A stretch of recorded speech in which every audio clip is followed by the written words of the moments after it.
সকাল ৬টায় আমি স্টেশনে কি করছি বলো তো? গেস করো। রাধে রাধে, আমার ডেলি ব্লগে স্বাগত।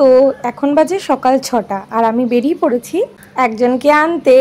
তোমরা গেস করো কে? দেখো সকাল ৬টায় রাস্তা পুরো ফাঁকা, কেউ নেই।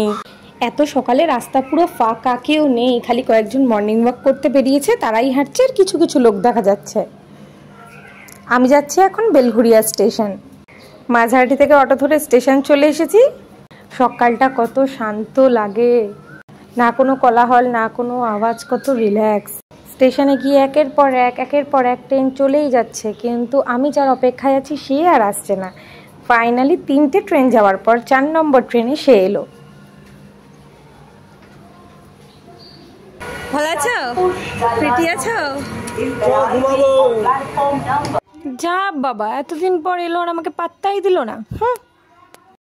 সকালবেলা কচুরি খেলাম, তারপরে একটা কেক খেলাম। এটা আমাদের গিফট, আমাদের সবাইকে এরকম চকলেট এনে দিয়েছে ওখান থেকে ঘুরতে গিয়ে। এটা খুব বেকার খেতে গাইস, রাজদীপের আনা সব জিনিস বাজে, বাট এটা বেশি বাজে। আজ দুপুরেও ফ্রাইড রাইস চিলি চিকেন খেয়েছি, আমার অনেক ফেভারিট। আগের দিন মা বানিয়েছিল আর আজকে আন্টি বানিয়েছে। এত টেস্টি রান্নায় এনজয় করলাম দুপুরে, যে কি বলবো, এর থেকে টেস্টি কিছু হয় না। আন্টির রান্না রেস্টুরেন্টও ফেল, এত টেস্টি। তারপর খুব গল্প করলাম, কি ঘুরলো, কি দেখলো, কি করলো, অনেক ছবি দেখলাম।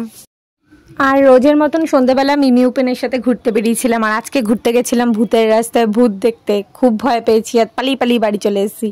এভাবেই একটা সুন্দর দিন শেষ হলো। দেখা হচ্ছে আবার পরের মিনি ব্লগে।